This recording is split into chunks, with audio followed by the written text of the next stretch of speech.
Yes, I'm Brian Murray. I'm the director of the Duke University Energy Initiative. And actually, I would like the panel to come up, and I will introduce them in just a moment. Just a brief second about the Energy Initiative. And so Duke is a place where a lot of institutes and initiatives do cultivate it. It's part of our interdisciplinary culture. The Energy Initiative serves as an interdisciplinary hub for energy education, research, engagement on campus. And it's kind of the whole energy portfolio, not just the small problem of energy access and development, but we bring together natural scientists, engineers, economists, lawyers, business folks. And so we help kind of lay the infrastructure. Jim alluded to it in his opening comments about this course that he and Tim taught that had people from 5 different schools, and so that requires this, development of a program that we call Bass Connections at Duke, and to help. It doesn't just happen by accident, I guess is what I'm saying. And so we're willing and happy partners in the whole Energy Access Project at Duke, and I want to join the many people for thanking Jim Rogers for everything he's done to make it happen, sort of intellectually and in other ways. I'm going to introduce the panel, and then I'm going to sit down with you in just a moment. But it starts with Elizabeth Littlefield, who is the former president and CEO of OPIC, which is I think everyone here knows, but overseas private investment corporation. OPIC, at least when I checked, manages about a $22 billion portfolio of financing and insurance across 106 developing countries, and notably they return money to the Treasury, I'm told. And there's been a significant, when Elizabeth was there, a significant increase in renewable project growth under her helm. Next to Elizabeth is Justin Guay, who's the Director of Clean Air and Energy at the ClimateWorks Foundation. And next to Justin is Johanna Diecker. I went with Yo instead of Jo, but we talked about it outside, so I might call her Jo when I call on her. She's the Director of Policy, Director of Policy for the Global Off-Grid Lighting Association, or GOGLA. She's also, her serial number, her employee number is 0001. She was the first employee of GOGLA back in 2013, and she focuses on enabling policies to catalyze market for GOGLA members. And then next to her, we have Monojeet Powell, who's the division manager for Renewable Energy and Energy Efficiency Department at the African Development Bank, where he focuses on catalytic investments that contribute towards increasing energy access and low-carbon development. And so what I'm going to do, I'm going to actually ask the question from here, and then I'm going to sit down, and we're going to make this very conversational. And then I'm going to leave. I'm trying to actually leave a little bit more time at the end for Q&A, and actually invite somebody from the audience to comment as well. So my kickoff question is this: so we're not on track to fulfill the Sustainable Development Goal number 7, which is to ensure access to affordable, reliable, sustainable, and modern energy for all. So my question is, we're not on track, but we still have quite a runway to go. Why not? And what do we need to do to get on track? And so I'm going to ask Elizabeth first, what her views are on that, and then others can just sort of chime in. Great, thanks so much, Brian. It's great to see all of you here in this room.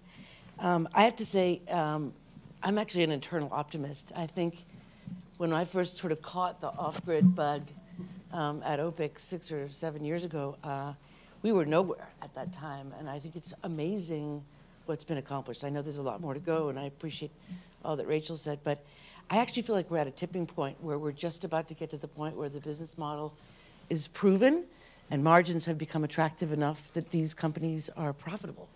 So for me, we're almost there, and I'm pretty excited about that.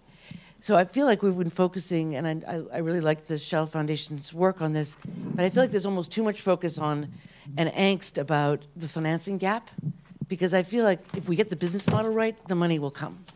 And again, maybe I'm too far away from it to feel the pain of the financing gap, but I'm more optimistic. What I do have is a huge amount of respect for the CEOs and the management teams of the operators in this space, because now having seen a little bit more closely than I did before, I mean, I guess I knew peripherally the 20 or so organizations that OPIC funded. I'm now on the board of MCOPA, and so seeing it from that perspective. And I gotta say, I am so impressed at how much more complicated this business is than it appears on the surface when you look, under the hood. first of all, getting the credit piece right with all the analytics and real-time data that's needed for that is really hard. Managing huge amounts of sales forces and motivating them and retaining them and keeping them from getting poached by others is really, really hard. Getting the security and fraud piece right, whereas some systems are so easy to hack that anybody with the basic understanding of electric circuit boards can get right in there. That's really hard. Managing inventory so that you've got enough to be able to meet orders, but not so much that you're having to finance a huge lumpy inventory. That's hard. And then dealing with after-sales service. That's expensive. So all this stuff is actually more complicated than I ever appreciated before as a mere banker in the space. And so I feel like if we just lastly, getting management teams that are really competent in all their various areas of expertise, that stuff is hard and expensive. And I feel like we're not spending enough time on helping those business models, get there. Most of the CEOs are spending most of their time out fundraising rather than, focusing on what they need to focus on, was getting all these pieces of this complicated business, moving in the right direction. So, I could say more about this, but I'm pretty optimistic that once the business models are right, money will come. And certainly our experience with creating ASEF and ISEF, thank you, Dustin, at OPIC is evidence. I've never seen leverage like that with $20 million thanks to Hillary Clinton and the State Department and Todd Stern and all. We were able to generate projects by paying for early-stage operating, some early-stage operating losses, but more out-of-pocket expenses like ESIAs and land surveys and whatnot. $20 million of that to pay for out-of-pocket expenses should be generating about $2 billion in financing. And I think that's just evidence that if we get the sequencing right of grant money and then equity and venture money and then leverage, et cetera, we'll get there. So I'm quite optimistic. Great. I can talk more about why I'm optimistic about each of those types of financing, but I've spoken too much already, and I'll come back to that. No, that's right. Well, thanks very much. So your optimism is welcome in the room, and I think that, so I guess if I would describe it as not a build it and they will come, but build the right thing and the finance will follow. And essentially it's a big enough problem and there's enough capital available to get to it as long as it can earn the rates of return that are expected out of the different tranches of capital. So. Yeah. Please, go ahead. So, sorry, if you look at each of the levels of sequencing of money, here's reasons for optimism. One, grant makers, I see, are finally appreciating the fact that it's okay if other people make money off of their grants. That's been a big hurdle. Too few of them are, but it's beginning to happen. That's positive. The DFIs, like OPIC, are growing incredibly quickly. Now together, they're about $100 billion in finance, and they're also more and more interested in renewable energy. Blended finance, yes, there's a lot of brouhaha, but there are more and more folks that are excited about blended finance. And then, large companies are entering the space, whether it's telecom or logistics companies or banks, and not just energy providers, and bringing with them a huge amount of capital as they enter the space, either through acquiring or partnering with off-grid. So all these types of flows, I think, are just poised to be accelerating in the years to come. All right, great. Thanks, Elizabeth. Well, speaking of grant makers, you have a grant maker next to you. So why don't you, if you would just give your perspective on this, Justin. Well, effective communications is about repetition, so I will repeat Elizabeth's point about it's not about the quantum of money, it's about the flavor. And one kind of point to the value of grants in particular is that there's nothing like an effective return of negative 100% to be a very catalytic tool. So I couldn't agree more. I guess the point I wanted to make, though, was more not necessarily rear view looking about why haven't we gotten where we need to be, but more forward looking about how can we get there. And I think the biggest thing that I personally see is that I've always been excited by this space because it's a can-do space, not a can't-do space. The entrepreneurs are amazing. It's all about solving this problem instead of looking back at government failures over the past decades to solve it. But that being said, there is a healthy skepticism and cynicism that pervades the industry around government intervention and subsidies. And I think for us to go from where we are today to achieving these goals, we actually have to radically reorient that stance and that posture. Because as Rachel said, you've only got 12 years to go before you're supposed to deliver on these goals. And the moment in the sun will be vanishingly short. And if you come out the other side of that, amount of international donor attention and resources and energy that's put into this problem, and you don't have lasting support money infrastructure, we will have squandered a massive opportunity. So I guess 4 points in support of that point. I think, particularly the entrepreneurs need to recognize that there's not a single scaled power delivery system on Earth that hasn't received public investment and, in fact, lavish public subsidies. So subsidies are not a dirty word. They're, in fact, vital to any kind of public infrastructure anywhere in the world. And I think, the point has been made several times throughout the course of the day. I think the industry already belies that point. If you look at the customers we're serving today, they're largely peri-urban, kind of the wealthier of the poor. If you think we're going to go and reach the poorest people on Earth in some of the most fragile countries on Earth, and we're going to do it all without subsidies, I'm sorry, it's laughable on the face of it. And so I think we need to really reorient our conversation and our demands around subsidies in particular. Second point would be that need for subsidies only increases the further up the energy ladder you go. So it's one thing for a solar home system provider to say, look, I'm in the business of selling consumer goods. I really would rather, all things being considered, keep the government the hell away. But if you're public infrastructure, which is what mini grids are, you need subsidies. I mean, I think that the economics are getting better. But I think you would be hard-pressed to ask anybody in the mini-grid space today to say that they're a commercial venture, let alone a commercial venture looking at equity return, like VC-level returns. It's kind of crazy. So I think we just need to be honest about where it is. Subsidies are not a dirty word, and they're really valuable, particularly for mini-grid operators. Third point I would say is that, if you're not setting the menu, you're on it.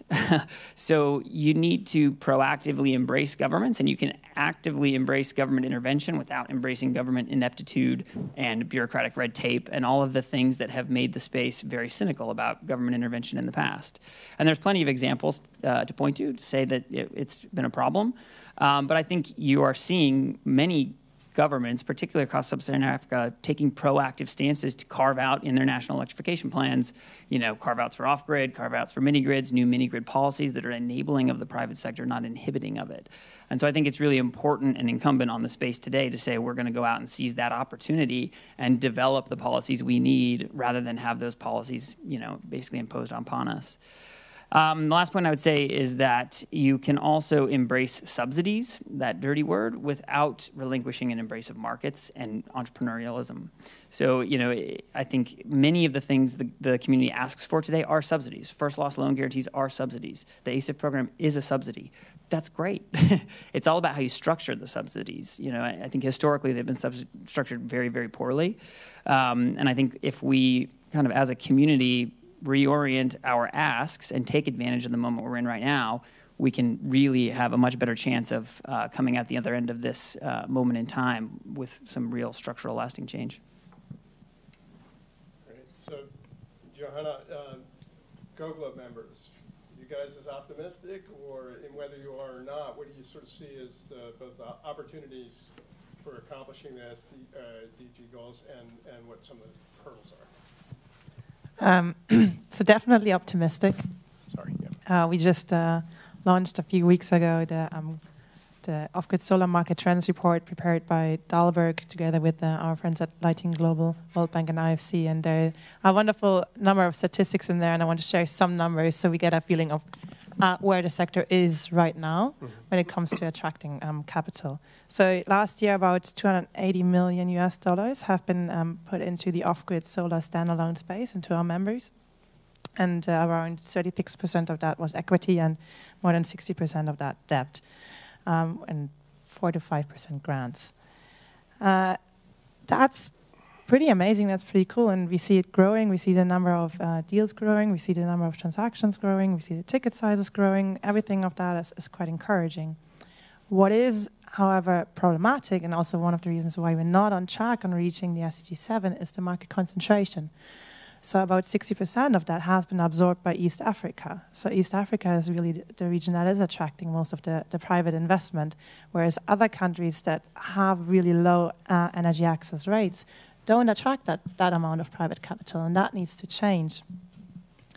And this is where some of the challenges come in, because there's a reason that East Africa is getting all of that investment, is the enabling environment is just very favorable. The policies have been relatively stable. We've seen hiccups with taxation, but all in all, the governments are pretty favorable. They're embracing off-grid. They really want to work with that, whereas in other regions of Africa and Asia, we don't see that as much yet.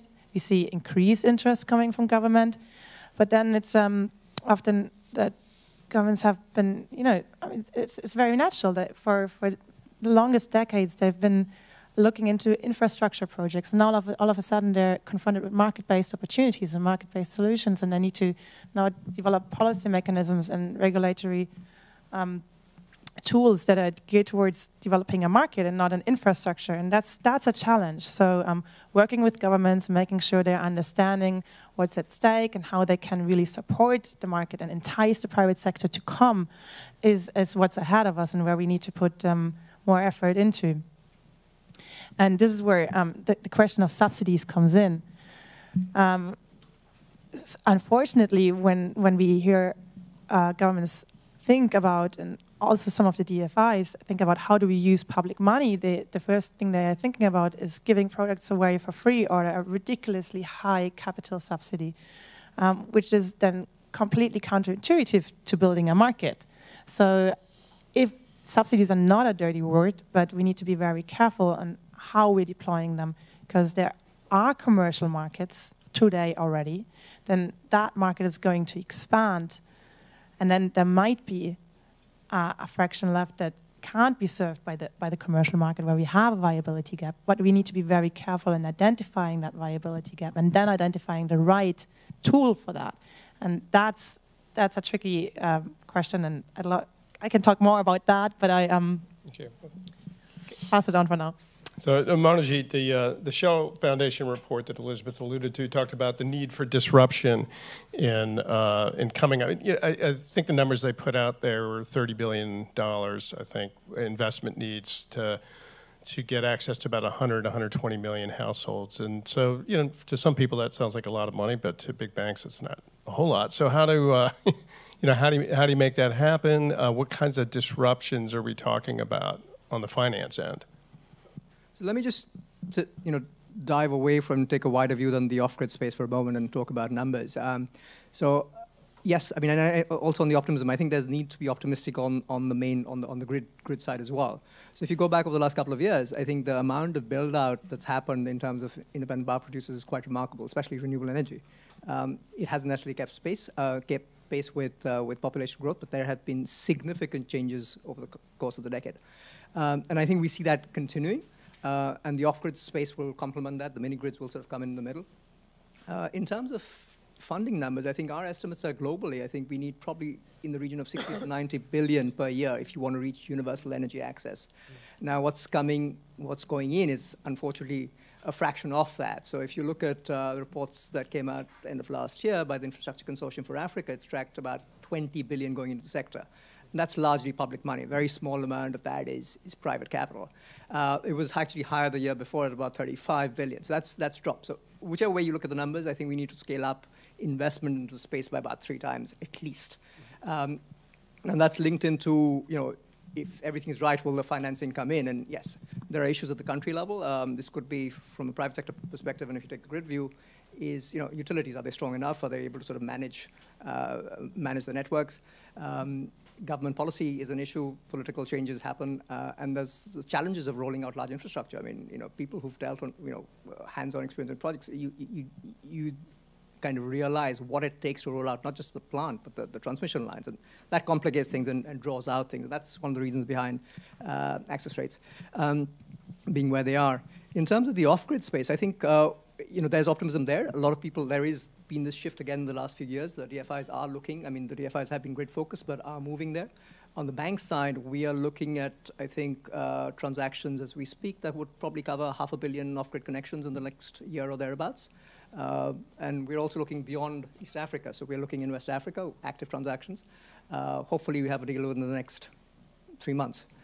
So there is, and then more than one company that's moving into West Africa. So we should start, I guess, for the next 2 or 3 years, see a build out in West Africa. People are setting up, bases out of Nigeria or Cote d'Ivoire, and we should see that build out happening. So good basis for optimism. Great. Thanks. Justin, I want to loop back to your suggestion of subsidies that are market friendly, right? And so that it'll be amenable to the private sector and to people who support private sector solutions. And I'm just wondering what sort of specific mechanisms might come to mind. One thing that, so, as we were talking this morning about, particularly when Rachel was talking about the bottom of the rung, and the private sector itself is never going to get there, it actually makes me think about the orphan drug problem we actually have. Like in the United States, say you got a very, very rare cancer, and so the pharmaceutical companies aren't going to have enough of a profit motive to invest what they need to invest in. But there's a provision that I think the FDA does that says if you develop a drug for this target audience, we're going to expedite your review of your next patent, which could be for any size. It could be for hepatitis C or something like that. So that's kind of a way that institutions, without actually handing money over, hand something over that is of extremely high value. And I'm just wondering, are there any parallels like that? Just really innovative mechanisms that are kind of subsidies, but they aren't large government transfers. I was thinking back to the early days of the microfinance field, when we couldn't get the microfinance institutions to reach profitability because they were burdened by the job of doing training for entrepreneurs. And only once that the tendency became to split out the training for entrepreneurs and put it over there and get it grant funded by a third party could the actual financial operation of the mini bank work. So I feel like in some respects that ring fencing of subsidies for specific activities in this field could work as well, and maybe it's just a matter of being more explicit about when subsidies are okay and when they're not. I mean, should we be subsidizing the bottom of the pyramid, the 50 cent and below customers, so that the higher end customers can be covered in a cost-effective manner?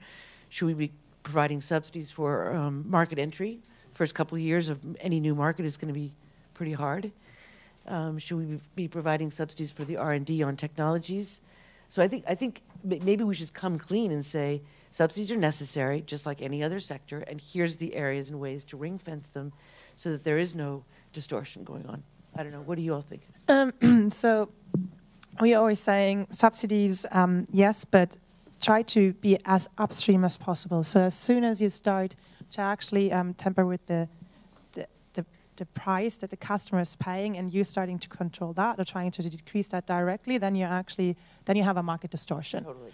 Immediately. But there are different ways where you can actually increase affordability.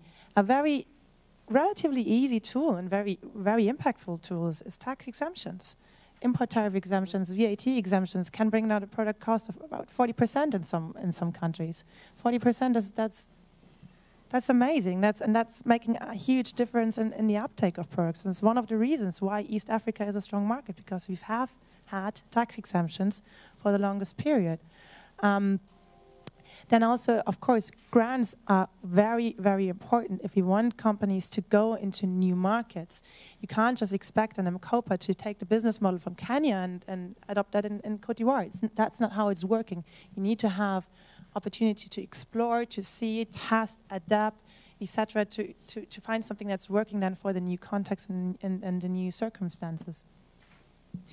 There are other there's so many elements where you can give subsidies without distorting the market, where Lighting Global is doing the quality assurance framework, like making sure that only tested products are entering a market, so we are avoiding market spoilage. It's creating that market, it's creating that ecosystem, which is the first and foremost thing that can be done. And then you can see how far can the market actually go and where can the market really reach, to then see where is the viability gap. Because it's really difficult to say from the outset, these are the population segments the market is never going to reach because they're too poor. We've seen that data coming from the World Bank, from the multi-tracking framework on Kenya, where it was about penetration in very rural, remote, poor areas. And even I said, well, it's very unlikely that we will have penetration there. We saw 20% of the households already have a solar product there. We were surprised ourselves to see how deep the market already is in Kenya. So that's where I'm saying you need to be careful. And then if we sure there is definitely not a commercial market, and the customers won't be able to afford a system or need help in bringing down the product price even further. And there are ways to think about it. What is being piloted, which I find interesting right now, in Kenya by CEDA, is they are piggybacking on a cash transfer system.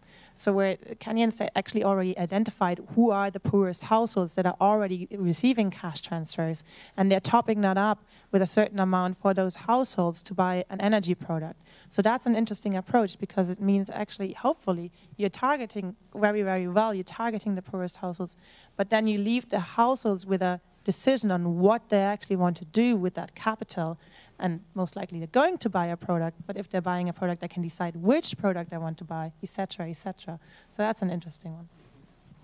So kind of working with pre-existing programs in a way, if they're already targeting the poor, then you can kind of bootstrap these types of programs onto there. Monojeet? Sure. I think in terms of subsidies, I think there's definitely need, and targeted subsidies are relevant.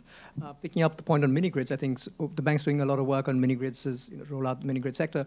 And one of the things that we're thinking of is a results-based financing mechanism for mini-grids. It's some sort of a bonus payment for developers as they roll out connections. And what they could do, if there's surety on that stream, they could possibly potentially borrow against that as well. So that's something we're sort of early stages thinking about that. So that's again a way of saying there's some sort of a subsidy element.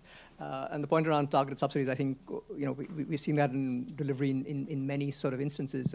Cameroon, I think, has identified a very clear segment which should be targeted by solar home systems as part of their Light Up Togo program. Togo should Light Up Togo program. And they are looking to subsidize by up to 30% the cost for the poorest household. So they are looking at targeted options, I think, and we'll see more of that as we go ahead. Yeah, and I should have mentioned RBF is a good that you're bringing it up. RBF is, I think, the most popular tool among our members when it comes to supporting them and incentivizing them to go into new regions without distorting their business models or tampering too much with that. And we've seen good results with that, and our members really like it, and the donors that are using it, SNV and GIZ, are also really happy with the results. So it's what's the popular? Results-based financing. So it's basically once the company has entered, so it must be a new region or it must be a certain population segment or whatever the goal is. Once the sale has been made and once the company can also demonstrate it continue to service that household, they get a certain fee paid by a development partner.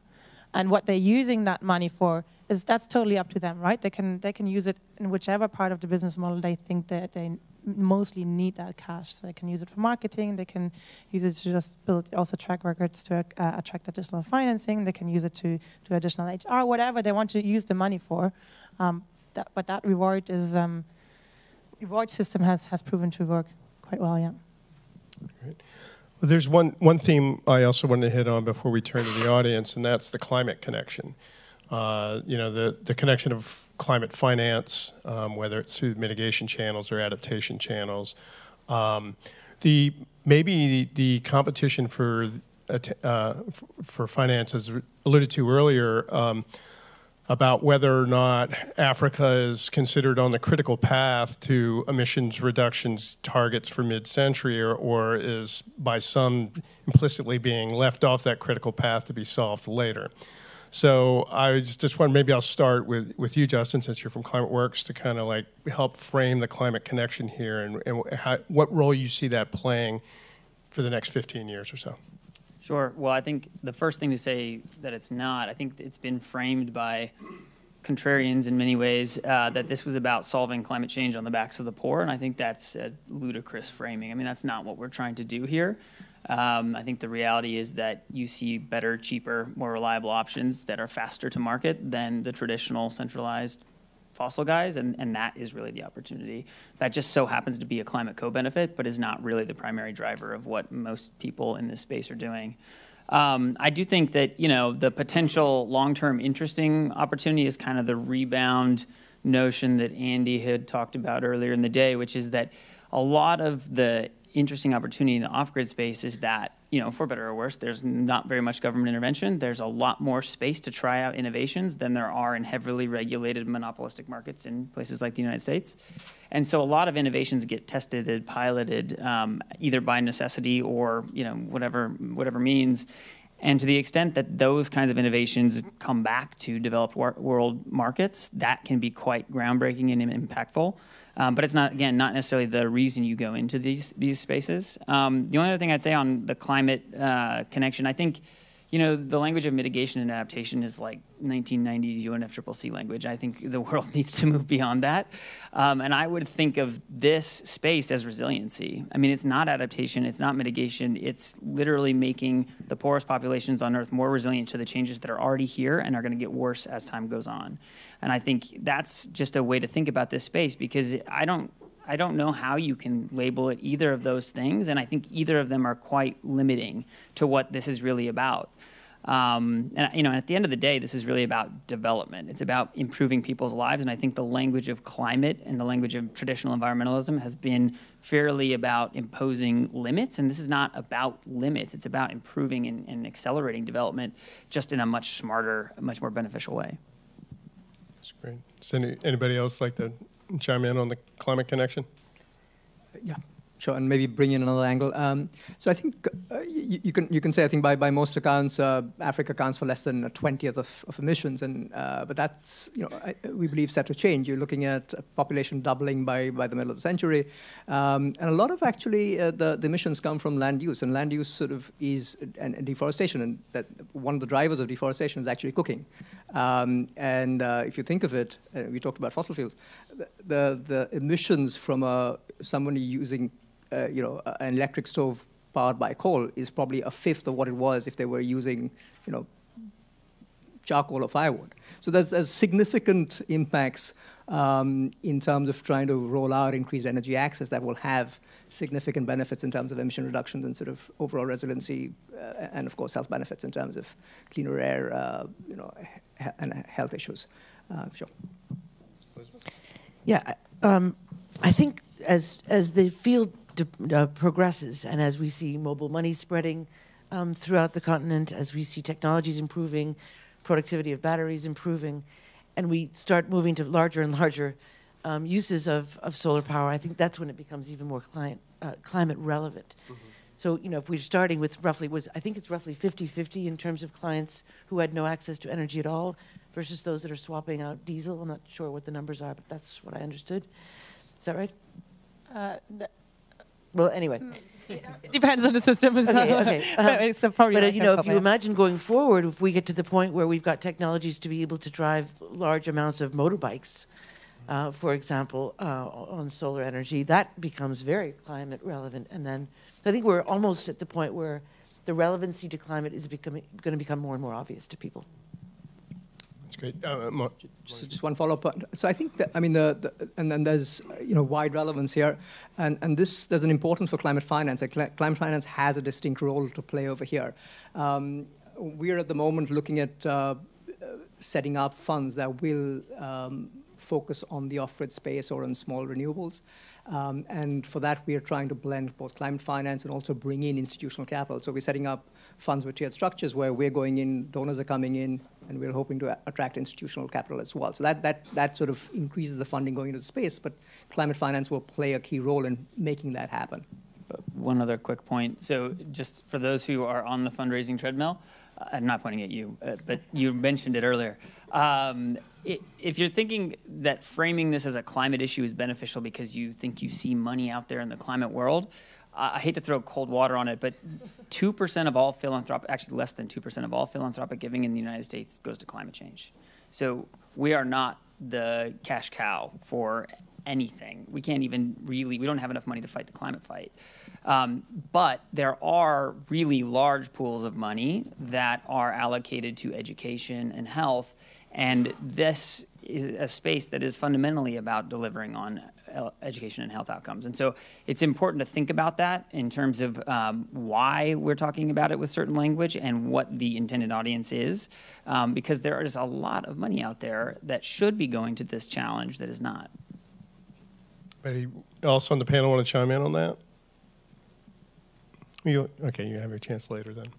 I do. So I want to open up for Q&A, but I've planted somebody out here, and this is Dana Rushankova from the World Bank, and she, thought it might be useful for you to give some perspective on what the World Bank is doing on any one of the number of issues that we talked about on the panel or have talked about throughout the day. So. Yeah, I'll come here so that you don't have to turn your heads. You're the fifth Beatle. Oh, wonderful. Thank you very much for the opportunity to be the fifth wheel at this wonderful conference and very interesting panel. So I made some notes from this discussion, and I made sort of three conclusions.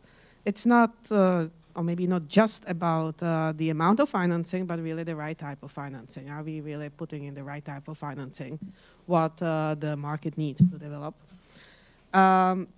Government is in the game, so we cannot ignore it. We cannot basically say, oh, it's just easier to deal with the private sector. Let's just ignore the government for now. Let's go to them later. The governments have realized there is a potential in off-grid. Many of them are willing to invest funds in off-grid, and they may not do it well if they are left alone. Or they may decide to regulate off-grid in a way that is not really helpful. So the conversation has to be happening now. And the third one is subsidies are no longer a dirty word. Thank you for saying that. I agree with that. But it does not mean that they are potentially less destructive, right? So I think we have to be very careful.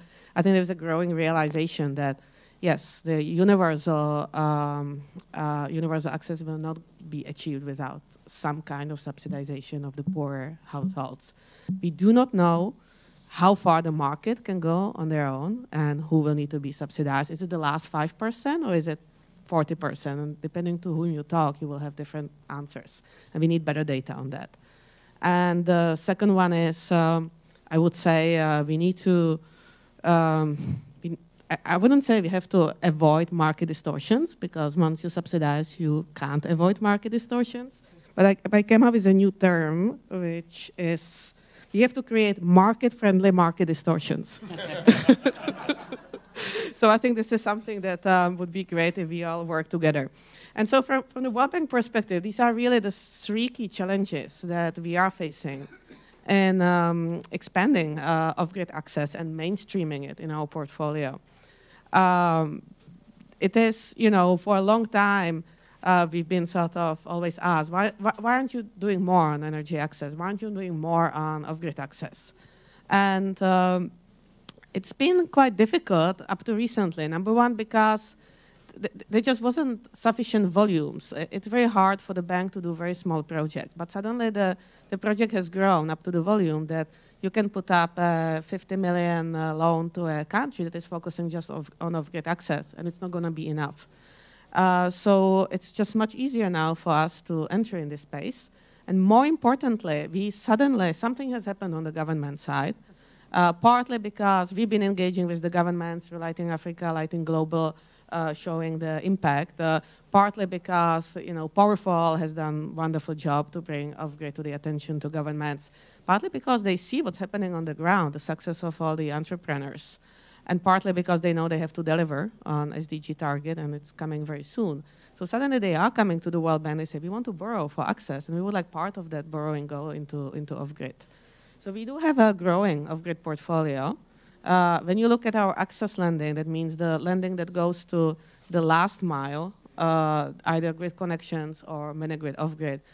It's about half grid and half mini-grid and off-grid today. And for example, this fiscal year, which ends in June, when we count all the projects that we have approved and those that are supposed to be approved between now and June, we would have approved over $500 million for mini-grids and off-grid, and most of that goes to off-grid to mainly support the working capital, setting up working capital facilities, so working with the government to use their financial sector to set up working capital facilities to provide lending in local currency, and to do some kind of subsidies, mostly results-based financing, to basically bridge the need that on one hand we want to create opportunities for the private sector to expand. On the other hand, governments come to us and say, but we want this expansion to be more equitable. We cannot just continue supporting, people in peri-urban area. We need the companies to go sort of into more rural areas.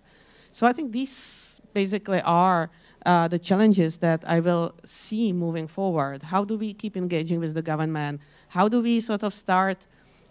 All these projects have taken a lot of time because we're really supporting certain mentality shift in the governments, going from provision of infrastructure to be an enabler of allowing someone else to satisfy energy demand.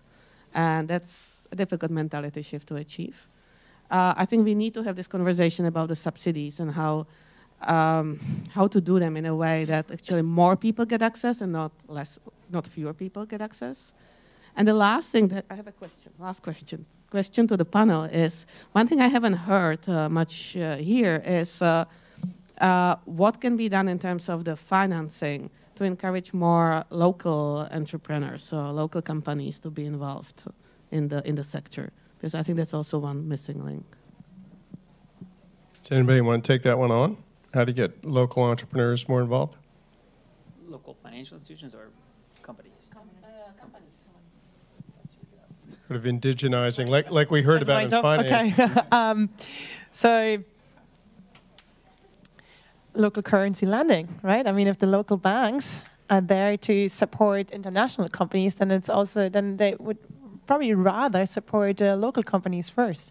But that is not in place yet. So this is where World Bank work is very important in helping us to unlock local capital. And that's it's important for the local companies themselves, but also for any company really that want to do pay as you go, because the sheer amount of working capital that is needed is and the forex risk that you have if you're paying for the systems in US dollars all the time is crucial, really. Yeah. I see a question in the back of the room, and then I think Sabrina had a question, but she's raising her hand. So if somebody has a microphone that they could, you have the microphone. Okay. So do I. Thanks.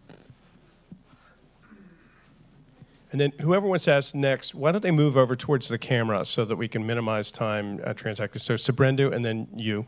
Thanks. Hi, I'm Maria Hilda Rivera with Power Africa.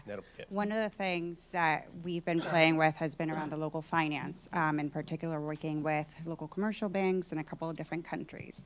What we've seen is, alongside technical assistance, is lenders coming in to support local distributors, people that already have a track record and have multiple tracks of business, including energy, not companies that are exclusively doing energy, also not companies that are just coming into the market. So that's something to consider as there's trends in the industry as to consolidation versus separation. It's much easier to get local finance if you're a local distributor and have a track record in your country.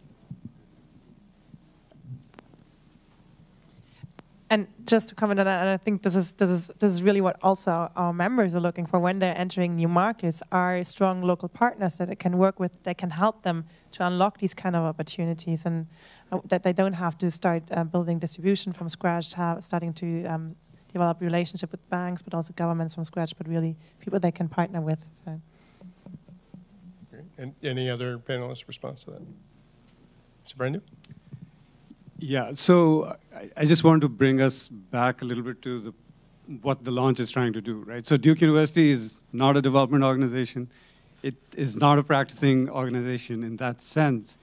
What we do is research, and we train.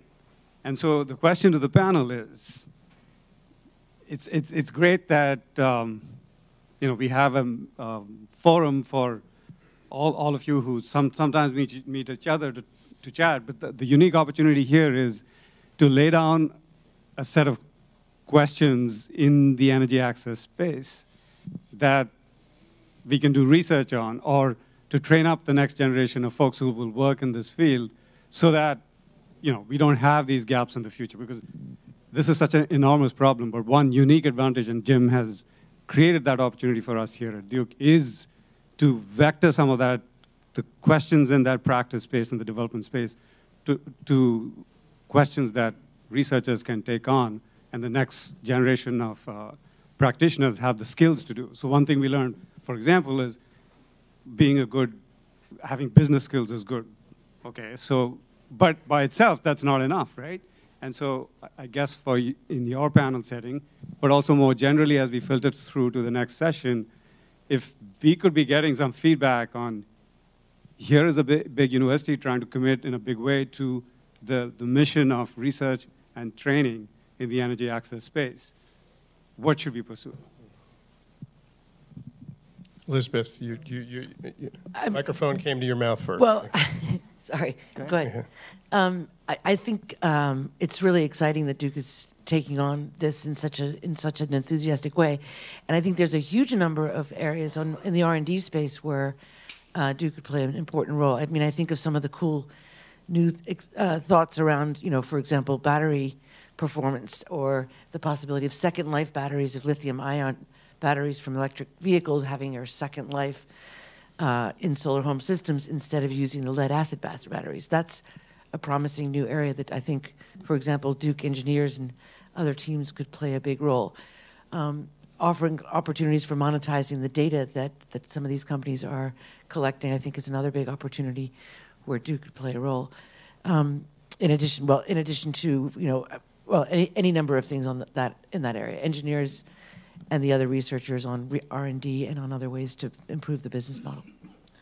Fundamental policy questions. I mean, this whole conversation about subsidies, there could be empirical research into what are market-friendly market distortions and what are very unfriendly distortions. And you don't have to look much further than Sky Power to find out, the impact in certain markets of bad subsidies. And you don't have to look to any further than her former leadership at OPIC to really great subsidies. So, but putting an empirical framework around that and putting it out with an academic institution like Duke, I think would be quite powerful for informing policy. The other thing, I want to go back to Rachel's point, which is not about subsidies, but about how much do we trust the numbers that governments are putting out there around connections.